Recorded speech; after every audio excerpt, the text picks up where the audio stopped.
চাচাকে বাবা বানিয়ে মুক্তিযোদ্ধা কোটায় নিয়েছেন সরকারি চাকরি।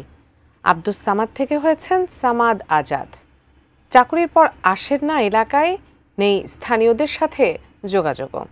কাগজপত্র চুরি করে এমন কাণ্ড ঘটানোর কথা অকপটে স্বীকার করলেন মুক্তিযোদ্ধা চাচা, দিলেন বিস্ময়কর তথ্য। ঠাকুরগাঁও প্রতিনিধি এম এস আমাদের তথ্যছবিতে বিস্তারিত ডেস্ক রিপোর্টে। ঠাকুরগাঁও সদর উপজেলার ঢোলারহাট ইউনিয়নের আব্দুর রব চন্দ্রবানু দম্পতির সন্তান আব্দুস সামাদ প্রাথমিক শেষ করে ভর্তি হন মাদ্রাসায়। 2009 সালে বাড়ির পাশে হারাগাছপাড়া জান্নাতুল ফেরদৌস মাদ্রাসা থেকে পাশ করেন দাখিল। সামাদের বাবা মার সাথে তেমন একটু পরিচিত নাই, তবে সবসময় যাইতাম, আমাকে আহ্বান করতো। এখানে আমার 8 পর্যন্ত পড়া করছি এই মাদ্রাসায়।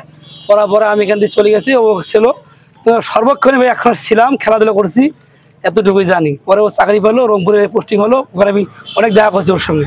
বাবা না আব্দুর রব সামাদ আমাদের এখানে পড়ালেখা করতো। এখন কত সালে যে আমার একটা স্মরণ নাই, পড়ালেখা করতো, এটাই আমি জানি।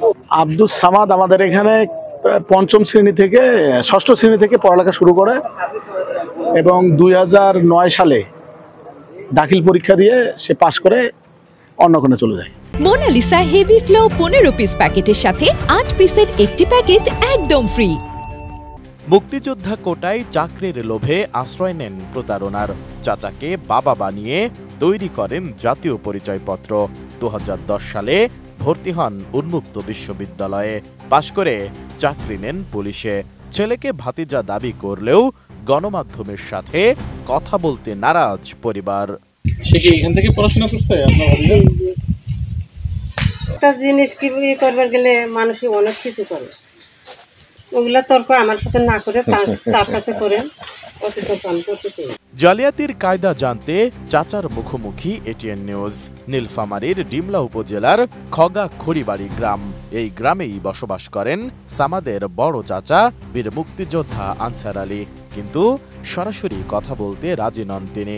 মুঠোফোনে মুক্তিযুদ্ধের কাগজপত্র চুরি করে এমন প্রতারণার কথা স্বীকার করেন। আমার ছেলে 6 জন, ওটা হলো আমার ভাতিজা।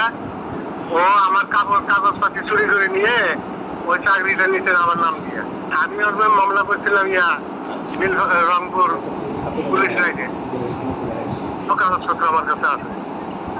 আব্দুস সামাদ ওরফে সামাদ আজাদ বর্তমানে কুড়িগ্রাম জেলার ফুলবাড়ি থানায় কর্মরত রয়েছেন। এমন জালিয়াতি সম্পর্কে জানতে চাইলে চাচাকেই বাবা দাবি করেন তিনি। কোনটা সত্য? মানে আপনি কি চাচাকে বাপ বানাই চাকরি নিছেন কিনা পুলিশে? না। আপনি কি আব্দুস সামাদ না সামাদ আজাদ? সামাদ আজাদ। প্রতারণা আর জালিয়াতির মাধ্যমে চাকরি নেওয়ার বিষয়ে অভিযোগ পেলে ব্যবস্থা নেওয়ার কথা জানান ঊর্ধ্বতন এই কর্মকর্তা। এই ধরনের ইনভেস্টিগেশন যদি হয় তো এটা ওয়ান্ডার কেস। এটা শুধুমাত্র আমাদের পুলিশ হেডকোয়ার্টার্সে একটা সিটি দিয়ে দিলেই হয়ে যাবে। যে ঘটনা তার ডকুমেন্টেই বিষয়টি পুনরায় করা হোক, তাহলে এই কেল্লা হবে। যদি সে মিথ্যা বুয়াই দেয় তাতে জরিমানা হবেই, পাশাপাশি এতদিন যে বেতন ভাতা রেশন ভোগ করছে তা তো ফেরত দিতেই হবে। Desk report, ATN news.